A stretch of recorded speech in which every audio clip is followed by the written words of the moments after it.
Bye le PEC, place au PSTQ. En changeant les règles d'octroi de citoyenneté, Québec trahit-il des milliers d'immigrants?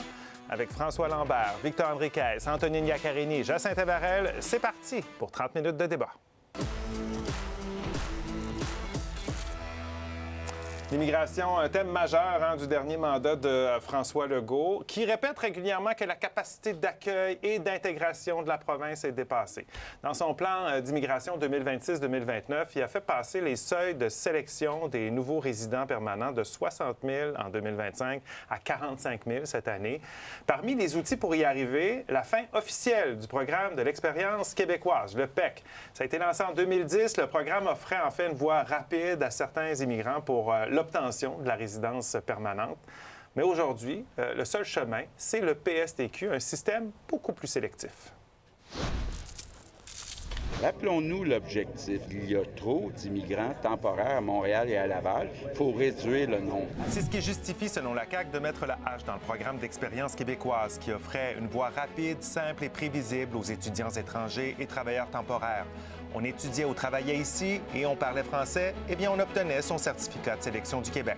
Maintenant, on a un meilleur programme qui est beaucoup plus agile. Le PSTQ, le programme de sélection des travailleurs qualifiés basé sur un système de points où chaque détail compte. Français, diplôme, expérience, région et même l'âge. Si vous êtes un petit peu plus vieux que la mi-trentaine, vous ne serez pas invité dans le PSTQ. C'était pas le cas dans le PEC. Le PEC se qualifiait sur la base de ton expérience de travail. C'est beaucoup plus juste. Québec dit vouloir recentrer l'immigration économique et s'engage à prioriser les travailleurs essentiels, surtout en santé. Je m'engage à ce que le gouvernement sélectionne ces personnes, ces travailleurs et travailleuses essentiels qui travaillent dans le réseau de la santé d'ici la fin de l'année 2026. Pour ceux qui avaient bâti leur avenir autour du PEC, la pilule est difficile à avaler. Le message qui était passé, c'était de dire il y a des besoins, en fait, clairement au Québec. Venez, on a besoin de vous, on a besoin de francophones. Aujourd'hui, on nous donne un message différent. On nous dit, finalement, peut-être qu'il n'y a pas tant besoin de vous que ça. Nous, à Québec solidaire, non seulement on demande qu'il y ait une clause grand-père, mais aussi on est les seuls à demander que le PEC reste. Même si on rétablissait l'ancien programme cet après-midi, là, ça ne réglerait en rien les craintes des personnes qui disent « je perds mon permis de travail ». L'urgent, c'est qu'Ottawa, tout de suite, révise sa politique. Candidate dans la course à la direction de la CAQ, Christine Fréchette promet de maintenir le PEC pendant 2 ans, tandis que Bernard Drainville s'engage à prévoir des mesures de transition et des droits acquis. En retournant au PEC, ça ferait en sorte qu'on ne pourrait plus, comme on peut le faire avec le nouveau programme, choisir les immigrants en fonction d'un profil et s'assurer qu'ils soient en région.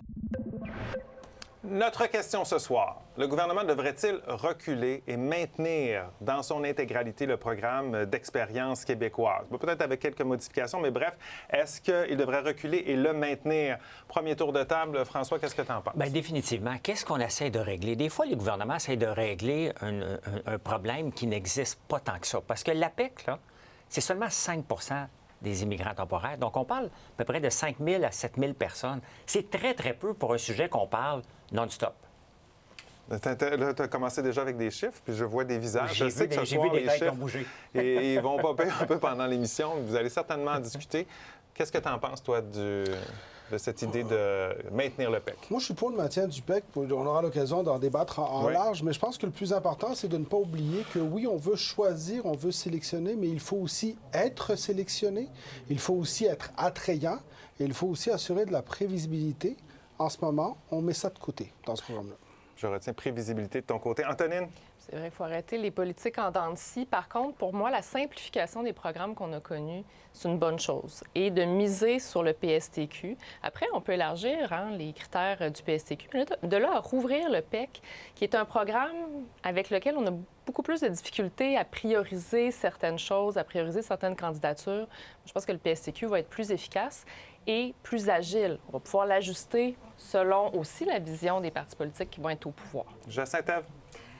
C'est super intéressant qu'on puisse en discuter ce soir parce que plus on va connaître c'est quoi ce programme d'expérience québécoise, plus on va s'entendre à l'effet que c'est une bonne chose de rediriger les gens vers une autre catégorie d'immigration, vers un autre programme d'immigration. Parce qu'en ce moment, le programme d'expérience québécoise crée un entonnoir où on s'en va placer des gens en attente d'avoir une résidence permanente. Et cet entonnoir-là, ça crée une énorme liste d'attente. Je suis content que tu le soulignes parce que ça fait un bout qu'on voulait vous rassembler tous les quatre pour justement avoir cette discussion. Le PEC, le PSTQ, c'est quoi? Vous entendez ça à la maison, là? Bien, dites-vous, on espère qu'à la fin de l'émission, là, vous allez mieux comprendre un peu c'est quoi puis quels sont justement les points de vue autour de ça. Là, on a le clan du pour, le clan du contre. On va aller voir ce que vous en pensez à la maison. Notre question, bien, regardez comment ça divise les gens. 51 des internautes disent que oui, le gouvernement devrait reculer et le maintenir, alors que 49 pensent que non. Vous voyez, de chaque côté, il y a du travail à faire, des gains à aller chercher ce soir. Si vous n'avez pas encore répondu à la question, vous pouvez le faire jusqu'à 23 h. Et n'oubliez pas de commenter également. Et vous, bien, n'oubliez pas, vous pouvez vous servir de vos interrupteurs au besoin. Allons-y là-dessus. D'abord, on va mettre ça au clair. Vous trois, vous avez travaillé au cabinet du ministère... Il manque juste François. Je sais pas, le ministère de l'Immigration. Oui, peut-être. Ah oui, c'est ça, j'attendais. Exactement. Vous n'avez pas travaillé les trois en même temps, là, par différents moments. Victor, tu étais là, toi, au ministère de l'Immigration, lorsque le PEC a commencé des réflexions sur ça. justement comment simplifier le programme 2003-2007. Alors, pourquoi on a mis ça sur pied? Parce qu'on avait besoin à l'époque, justement, de s'assurer... Ce qu'on voyait, c'est qu'on avait beaucoup de talents de l'étranger, notamment qui venaient comme étudiants étrangers ou qui venaient comme travailleurs temporaires, à qui on voulait offrir la possibilité de rester. On voulait simplifier le système. Le système, à ce moment-là, nous donnait des délais d'environ 2 ans, avec beaucoup d'instabilité, des gens très talentueux qui quittaient. Et à ce moment-là, l'urgence, c'était de dire, bien, on a un système d'intégration qui est très lourd, qui coûte cher, et on a besoin aussi de s'assurer, donc, que l'on garde des gens qui sont déjà dans le processus d'intégration. Ces gens-là sont un peu dans un départ lancé, hein. Déjà un réseau social, travail, langue. Alors, c'était ça l'objectif initialement. C'est vrai qu'on a peut-être perdu certaines parties de ces objectifs-là à travers le temps. Mais initialement, c'était un problème de simplification. Donc, il y avait du bon, là, ce programme-là, des gens qui avaient déjà fait des efforts d'intégration. Puis il y a eu plusieurs époques du PEC, parce que, tu sais, on fait un débat sur faut le maintenir ou pas, mais en fait, le PEC a évolué dans le temps. Il a été plus sévère, moins sévère. Il a été en admission continue. À une certaine époque, c'était pas le cas. Donc, lui... allons-y tout de suite. C'est quoi sa plus grande faiblesse, selon toi, au programme de l'expérience? En fait, c'est qu'on prend les gens dans l'ordre, OK? Donc, quand on remplit les critères du PEC, bien là, on est dans une admission qui était prise dans l'ordre. On parle d'immigration économique ici. Il y a des avantages aussi parce que l'expérience québécoise, notamment le PEC étudiant avec un diplôme d'ici, c'est une immigration qui est quand même intéressante. Mais les choses ont changé depuis ce temps-là parce que on a un beaucoup plus grand nombre d'immigrants temporaires, maintenant aussi des demandeurs d'asile. Il a fallu faire un recalibrage dans les autres programmes.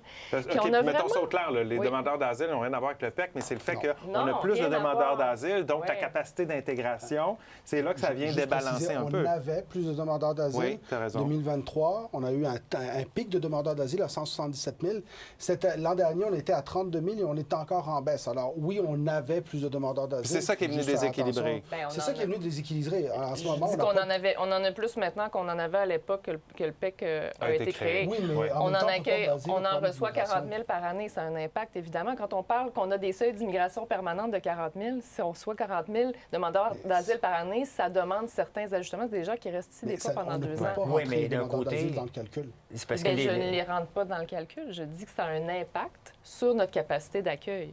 C'est un fait. Oui, mais en même temps, les gens sur le PEC, c'est des gens qui ont été préqualifiés. Donc, les demandeurs d'asile, bien, ils parlent français, ils ont un emploi, soit qu'ils viennent étudier ici. Tu sais, il ne faut pas oublier que quelqu'un... Je m'excuse, ils sont rentrés avec un permis d'études.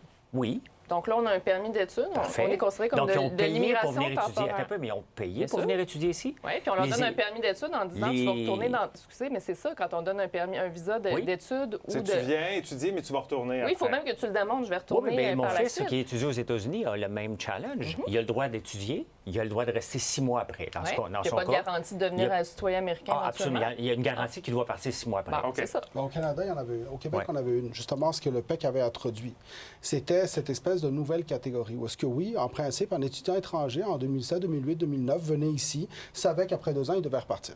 À partir de 2010, la promesse qui a été faite, c'est de dire, regardez, si vous finissez votre diplôme, que vous parlez la langue, vous allez avoir une possibilité de rester à travers un nouveau programme qu'on va mettre en place. Donc ça, l'objectif était de dire, ben, on a dans nos écoles des gens qui ont déjà des diplômes. À l'époque, la question de l'équivalence des diplômes était extrêmement forte. À l'époque, la question de l'équivalence des diplômes était un grave enjeu. Alors, on s'est dit, ben, si les diplômes sont québécois, ça va être plus simple d'intégrer ces gens-là. OK. Jean-Santef, qu'est-ce qui ne marchait pas dans le PEC qui fait qu'on devait aller vers le PSTQ? Là, il faut que je l'apprenne, celui-là. C'est le programme des de sélection des travailleurs qualifiés. Là, premièrement, là, on n'a rien promis à personne avec le programme d'expérience québécoise. Le programme d'expérience québécoise, il n'y a personne qui vient au Canada sous ce programme-là. C'est un programme, le programme d'immigration permanent, qui s'adresse à ceux qui sont déjà en sol québécois et qui étudient ou qui travaillent. Alors, ces gens-là ne sont pas venus avec une promesse. Ils sont venus ici en fait, ils ne sont pas venus avec une garantie, mais ils sont venus avec la lueur d'espoir. Non, ils sont venus alors qu'on avait des programmes. Ils sont venus dans des catégories d'immigration temporaire, comme étudiants ou comme travailleurs temporaires, sachant que si jamais ils voulaient demander la résidence permanente, dans les programmes qui étaient en place, il y avait le programme d'expérience québécoise. Mais là, tu ne sais pas, il y en a peut-être qui sont venus à cause de ça. Il faut faire attention. Ben oui. Il n'y a personne qui a promis quelque chose. La problématique avec ce programme-là, c'est que quand on l'a mis en place en 2010, il y avait 2500 admissions sous ce programme-là. 2500, 3000 en 2011, 3500, 4500, 5550. On monte les années comme ça. Et là, ce qui s'est passé sous les libéraux, en 2017, on était rendu à 10 000 admissions pour ce programme-là. Et là, les libéraux ont commencé à dire « Wow, on a peut-être un problème ». On s'en allait en élection en 2018. Ils ont dit « C'est peut-être pas un sujet très, très populaire. On laisse ça à la Coalition Avenir Québec ». Coalition Avenir Québec entre au pouvoir en 2018.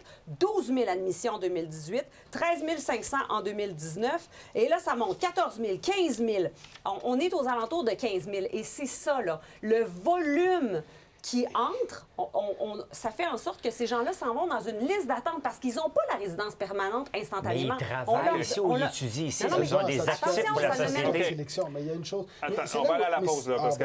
Vas-y rapidement, on va aller à la pause, puis on va débattre après la pause. Mais c'est l'élément sur lequel on ne s'entend pas, justement. C'est que ces 12 000-là, ou ces 15 000-là, ou ces 20 000-là sont déjà intégrés. Donc, si on les considère comme étant un poids pour le système, c'est une chose, mais vu qu'ils sont déjà intégrés, c'est des contributeurs. Donc, à un moment donné, tu as besoin de plus de contributeurs pour offrir plus de services. Ces gens-là sont déjà... On en parle après la pause, mais ce que je comprends, c'est que la charge de l'intégration n'est pas la même parce qu'ils sont déjà ici. Le gouvernement devrait-il reculer et maintenir le programme d'expérience québécoise, le PEC? C'est la question du débat de ce soir. Exprimez-vous et restez avec nous. On poursuit notre discussion au retour.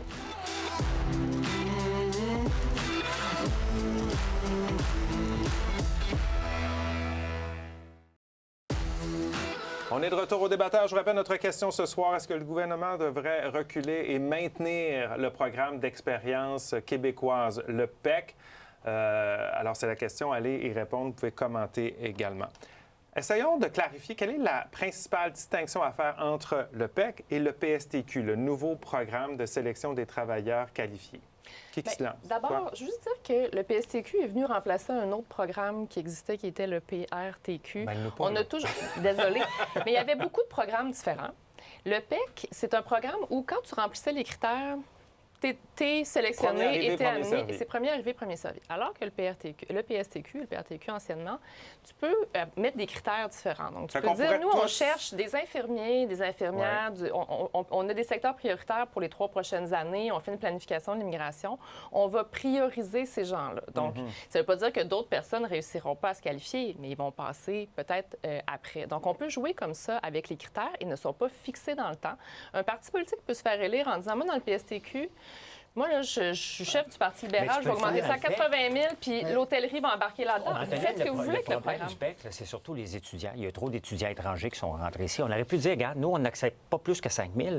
On peut le faire dans le PEC sans tout changer, puis créer l'incertitude qui se passe en ce moment, parce qu'il y a de l'incertitude. Puis moi, j'ai toujours eu de la misère avec un étudiant qu'on accueille ici, qui est prêt à payer pour venir ici et qui est peut-être prêt à rester ou non, mais même si il reste juste le temps des études. Il a payé ses études. Il finance les universités parce que les universités ont besoin de ça.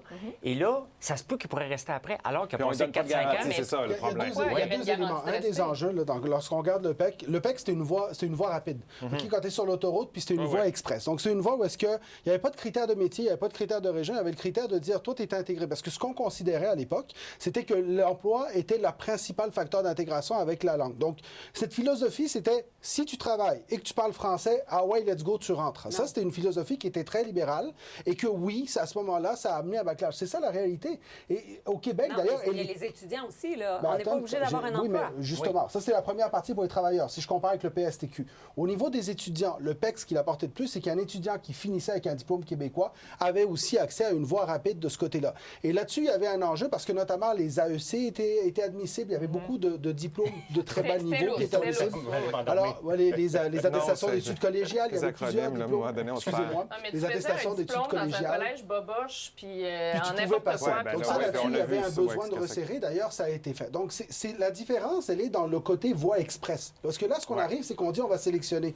Il y a un enjeu là-dedans. Il y a deux enjeux. La première, c'est qu'au niveau des études, des étudiants, le programme automatique nous permettait certainement d'attirer ou de rendre attrayant le Québec pour des gens de très haut niveau. On parle de doc ou postdoctorat. Il faut se rappeler qu'au Québec, on paye pour des doctorats et des postdoctorats, alors qu'ailleurs, à l'étranger, ils financent ces gens-là. Ça donnait une espèce d'attrait supplémentaire au Québec. L'autre enjeu aussi, par rapport à la question des travailleurs étrangers, c'est que c'est un peu la même chose. C'est vrai qu'il n'y avait pas de promesse, mais il y avait ce programme qui existait qui disait, si tu es là, que tu as une job et que tu parles la langue, tu vas avoir accès à ça. Ça va peut-être prendre du temps, mais tu vas y avoir accès. Donc, il y avait une projection de prévisibilité à long terme, ce qui aujourd'hui disparaît parce que ce qu'on dit, c'est ça se peut que tu sois sélectionné. Et ça complexifie la vie des gens. Mais là, avec le PSTQ, l'avantage, c'est qu'on peut l'adapter en fonction de nos besoins. Si en ce moment, on a une pénurie de main-d'œuvre dans tel ou tel secteur, là, on peut sélectionner les gens en conséquence. On peut cibler tous ceux qui ont un doctorat, ceux qui graduent d'un doctorat, par exemple, si on veut valoriser les études supérieures, on peut carrément dire tous ceux qui ont un doctorat, on va les accepter. Tous ceux qui ont une maîtrise en psychologie, ou ça prend un doctorat en psychologie, on va les accepter. Dans certaines Absolument. Donc, on manque de psychologues, on donne priorité aux psychologues. On manque de soudeurs, on donne priorité aux soudeurs. Plutôt que vous avez étudié dans n'importe quoi et c'est premier arrivé, premier servi, parce qu'il y a un goulot d'étranglement, il ne faut pas oublier. On a fait un débat l'autre jour sur la natalité ici. Le Québec, en ce moment, a plus de décès que de bébés qui viennent au monde. Et là, on est en train de dire, on n'est pas assez de gens pour financer les pensions de nos plus âgés. Puis on est en train de dire, vous ne faites pas de bébés, on veut vous forcer à faire des bébés, de toutes sortes de trucs. Puis en même temps, on n'est pas capable d'accueillir des immigrants. On n'accueille pas trop d'immigrants parce qu'on veut avoir des bébés. On n'est pas capable d'accueillir des immigrants. Là, on parle d'un programme. C'est par quel programme on va les accueillir? On ne parle pas de nombre ici. Là, non, parce que notre débat n'est pas là-dessus. Notre débat n'est pas sur le seuil parce que c'est un autre débat. Oui, je sais, mais c'est un autre débat. Oui, mais il est au début du... Oui, je comprends. Sur mon piton, Vas-y. Je veux juste dire que ce pourquoi François plaide, on parle plus de combien d'immigrants on doit recevoir. Là, on parle de la méthode de sélection des immigrants. Donc, de me parler de problèmes démographiques, de vieillissement de la population, c'est pas le PEC plus ou un autre programme, c'est un nombre de personnes. Et l'immigration économique, elle sert à répondre à des besoins. D'ailleurs, on fera un débat, ça fait longtemps qu'on n'a pas fait un, sur les seuils d'immigration, peu importe via quel programme et de quelle façon, parce qu'en effet, il y a une réalité. Il y a un élément super important. On semble parler de ces programmes-là comme si c'était des gens qu'on allait amener. C'est des gens qui sont sur le territoire avec des permis temporaires. Le gouvernement du Québec a demandé au fédéral de diminuer les permis temporaires. Et là, ce qu'on a, c'est des entreprises dans la région métropolitaine qui perdent des employés, qui perdent des chiffres de nuit, qui perdent de la rentabilité. Ça, c'est au fédéral, parce que, je veux juste compléter, parce que ces programmes-là ne considèrent pas que ces gens-là sont ici. Soit ils sont ici temporairement, soit ils sont ici de façon permanente. Est-ce que vraiment c'est humain? Et d'ailleurs, l'ONU a fait un avertissement au Canada là-dessus. Est-ce que c'est humain de tenir des gens sur des permis fermés pendant des dizaines d'années alors qu'on devrait leur offrir une option pour une permanence? C'est ça que le PEC faisait. OK. Et rapidement. L'option pour la permanence, elle existe en ce moment et c'est pas plus humain de donner un certificat de sélection du Québec à ces personnes qui passent à travers le PEC pour les faire attendre dans cette fameuse l'entonnoir dont je vous parle. Là, ils attendent pendant des années, ces gens-là. Ça fait tout le monde qui immigre attend avec un certificat de sélection. Des fois, ça prend 1 an, 2 ans, 4 ans, mais au moins, tu sais que tu as le certificat de sélection. Parce que, rappelons-nous, au Québec, on a gagné ce privilège-là de d'abord sélectionner la très grande majorité des immigrants. Commentaire de ça pour aller à la pause. Elle répond à notre question. Non, le PSTQ est beaucoup plus adapté aux besoins du Québec. De cette manière, tous les nouveaux arrivants n'iront pas en masse à Montréal. Montréal-Laval, mais là, il y a une possibilité de régionaliser davantage l'immigration. On s'arrête quelques minutes. Au retour, d'autres commentaires et on verra si l'aiguille a bougé.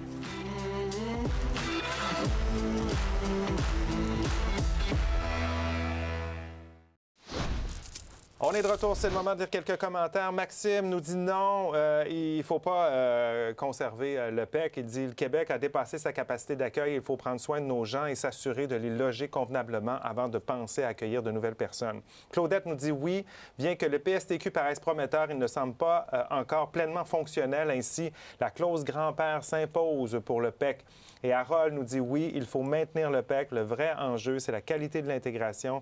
Elle est réussie. On parle ici de personnes, pas de colonnes de chiffres. La fameuse clause grand-père dont Madame parle, là, elle existe parce que quand on a fermé le programme d'expérience québécoise, tous ceux qui avaient déjà soumis une demande, eux, ils restent dans le système. Là. Leur demande va être analysée et ils recevront un certificat. Absolument. Tous ceux qui sont rentrés en pensant qu'ils allaient rentrer dans le PEC, qui tout d'un coup n'avaient plus de PEC dans lequel rentrer. Puis attention, parce qu'on parle de logement, ces gens-là sont déjà ici, déjà logés, déjà au travail, déjà dans un processus d'intégration. Ce n'est pas supplémentaire. C'est globalement qu'on a un problème de logement là, au Québec. Sont déjà dans les logements. OK. Là, on a des promesses de deux caquistes qui sont dans la course à la succession de François Legault. Christine Fréchette qui dit qu'elle réactiverait le PEC pour 2 ans et Drainville avec des droits acquis. Vous pensez quoi de ça? Moi, dans les deux cas, je suis d'accord avec ces deux approches-là parce que ça fonctionnait. Est-ce qu'on peut l'améliorer? Bien oui, on peut l'améliorer, mais il fonctionnait. OK. Victor? Moi, j'aime plus l'approche de Mme Fréchette que celle de M. Drainville, mais il y a une chose, par exemple, moi, j'ai travaillé au ministère de l'Immigration à une époque parce qu'on faisait les seuils d'immigration en collégialité puis qu'il n'y avait pas de politisation de l'immigration. On a politisé énormément ce dossier-là depuis quelques années, puis tout ce qu'on a fait, c'est de foutre le bordel, finalement, parce que la compréhension des gens n'est pas nécessairement excellente en ce moment. La politisation du dossier de l'immigration, bonne ou mauvaise idée? Mais parce que politiser, surpolitiser, non, mais c'est normal qu'il y ait des débats là-dessus. On a des enjeux en ce moment, il faut en discuter. Moi, les propositions des deux candidats à la chefferie de la CAQ, ça me fait un peu rire parce que la proposition de M. Drainville, il dit la même chose que M. Roberge, mais en disant le mot clause grand-père. Okay. Puis Mme Fréchette, elle s'achète de refermer le PEC dans 2 ans puis de recréer un mélodrame. Donc, reporter ça dans 2 ans, c'est reporter le problème. Ouais, oui. C'est ce que je comprends. Ils ont choisi une solution facile d'essayer de plaire aux gens à place d'expliquer les bienfaits de ce changement-là. Oui. C'est compliqué à expliquer, hein? C'est compliqué. Oui. On va essayer de trouver d'autres façons de faire des débats là-dessus parce que c'est intéressant. 51 % ça, c'était au début pour le oui et 49 % pour le non. On termine ça comment ce soir? 31 % pour le oui, 69 % pour le non.